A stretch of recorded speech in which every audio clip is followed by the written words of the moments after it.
এই মৃত্যু নিয়ে কারো কোনো দ্বিমত নেই, মৃত্যু নিয়ে কারো কোনো ইখতিলাফ নেই।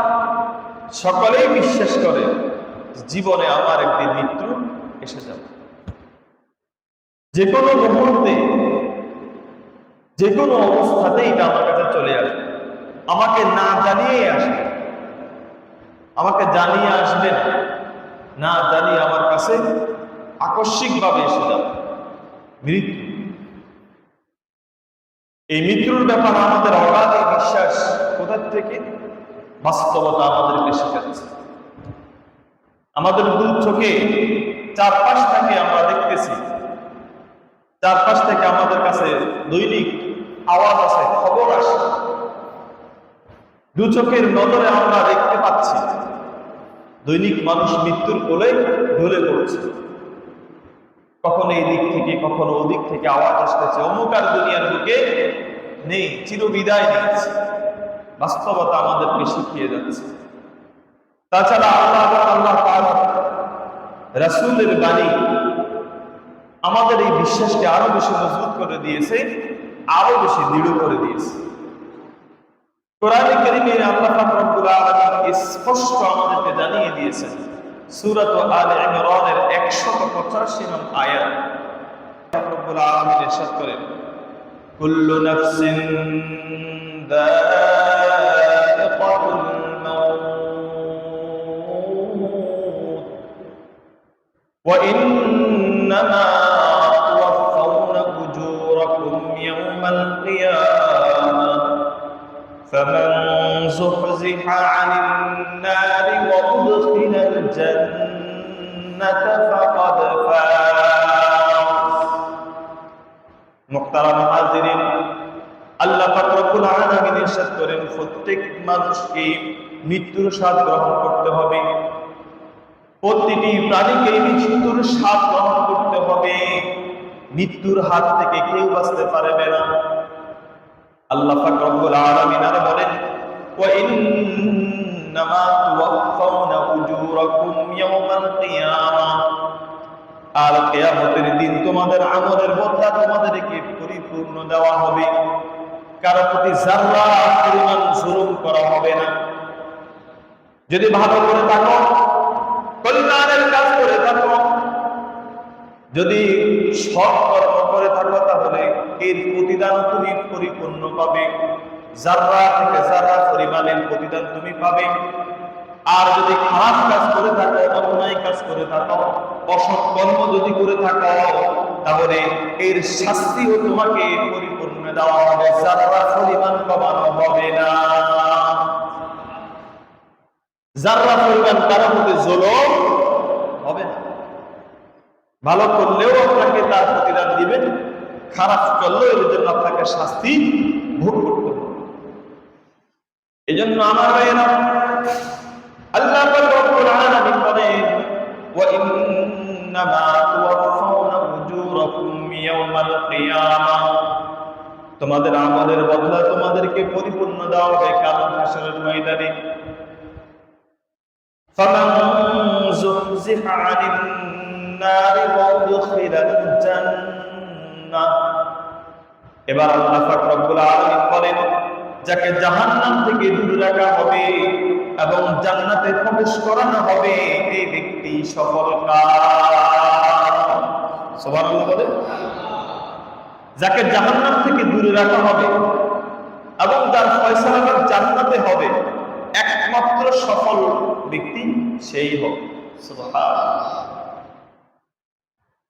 এরপর আল্লাহ পাক রব্বুল আলামিন আরো বলেন, ওমান হায়াতুদ দুনিয়া ইল্লা মাতাউল গুরুর, আর এই দুনিয়ার 60-70 বছর বয়সের যে জিন্দেগি রয়েছে, এটা ধোঁকা ছাড়া কিছুই নয়।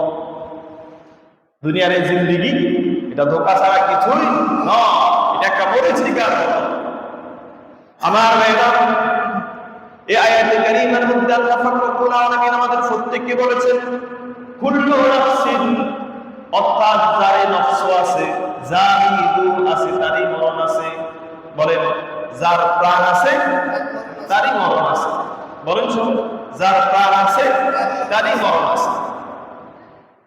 চাই সে ওলি হোক, গাউস কুতুব হোক, দানব হোক আর মানব হোক, নবী রাসূল হোক আর ফেরেশতা হোক, সবার কাছেই মৃত্যু এসে যাবে। মৃত্যুর হাত থেকে কেউ বাঁচতে পারবে না, ঠিক কিনা? মৃত্যুর হাত থেকে বাঁচার কোনো উপায় নেই। মৃত্যুর হাত থেকে যেমন বাঁচার কোনো উপায় নেই, ঠিক মৃত্যুর হাত থেকে পালাবার কোনো জায়গা আছে নাকি? মৃত্যুর হাত থেকে পালাবার কোনো জায়গা নেই। চলে আসবে যখনই সময় হবে, তখনই আমার কাছে চলে আসবে।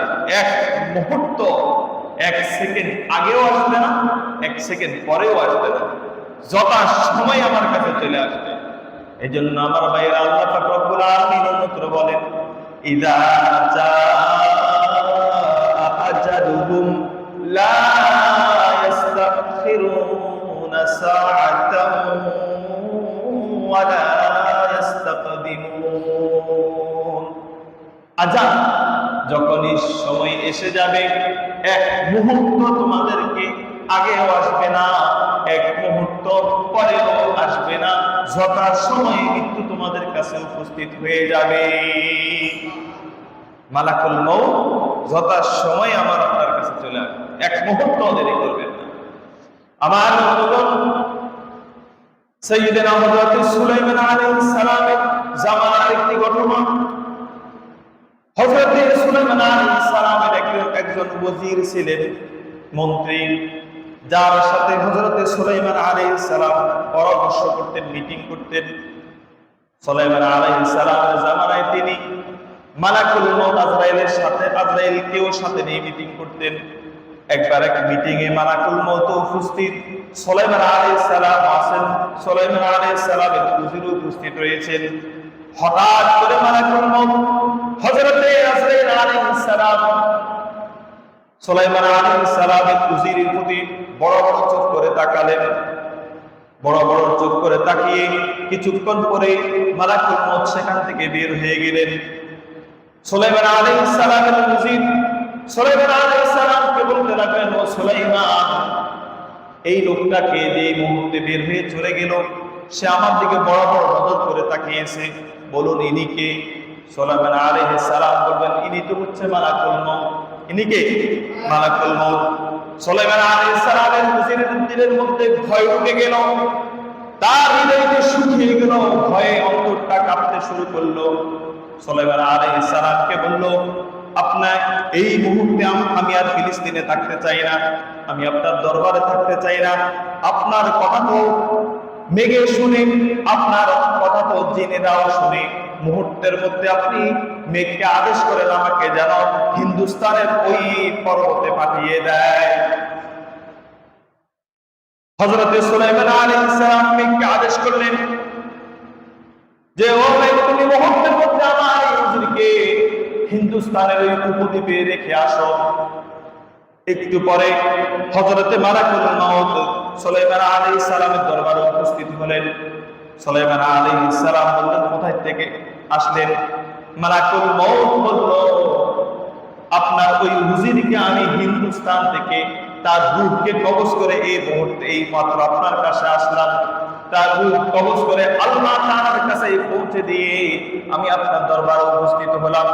কেননা যখনই আমি আপনার কাছে, আপনার সাথে মিটিং করতেছিলাম, উপস্থিত ছিলাম, আল্লাহ তাআলার পক্ষ থেকে আমার কাছে পয়গাম পৌঁছলো যে সুলাইমান আলাইহিস সালামের ওযীরের অমুক জায়গায় মৃত্যু হবে।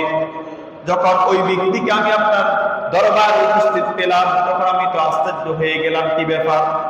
এই ব্যক্তির মৃত্যু তো একটু পরে হবে, কোথায় হবে সেটাও তো লেখা আছে, হিন্দুস্তানের ওই উপত্যকায় হবে, কিন্তু ও ব্যক্তি তো এখানে উপস্থিত, কি ব্যাপার? এই জন্য আমি তার দিকে বড় বড় নজর করে তাকে আমি বের হয়ে আগে ভাগে, তার আগে আমি ওই জায়গায় উপস্থিত হয়ে গেলাম। কিন্তু সেখানে যেতে যেতেই দেখি, যেতে না যেতেই দেখি ওই ওযীরও সেখানে উপস্থিত রয়েছে। আমি তার রূপটাকে এই মাত্র কবজ করে আল্লাহ তাআলার কাছে রেখে চলে এসেছি। সুবহানাল্লাহ, সুবহানাল্লাহ। তাইলে ইযা জাআ আজালুহুম লা ইস্তাখিরুনা সাআতাও ওয়া লা ইস্তাকদিমুন। আপনার যখন সময় হয়ে যাবে, আমার আপনার যখন মৃত্যুর সময় হয়ে যাবে, কখন কোথায় কিভাবে চলে আসবো আমরা অনুমানও করতে পারবো না। তাহলে বলতেছিলাম যে মৃত্যু আল্লাহ তাআলা যে অবধারিত করে দিয়েছে, অনিবার্য একটা যে বিষয় আমাদের জন্য বাস্তবতা রেখে দিয়েছেন, এক মুহূর্ত আগেও আসবে না, এক মুহূর্ত পরেও আসবে না, তবে আসবে এটাই নিশ্চিত। এই পুরা দুনিয়াটাকে, পুরা পৃথিবীটাকে আল্লাহ পাক রব্বুল আলামিন একদিন শূন্য করেই ছাড়বে।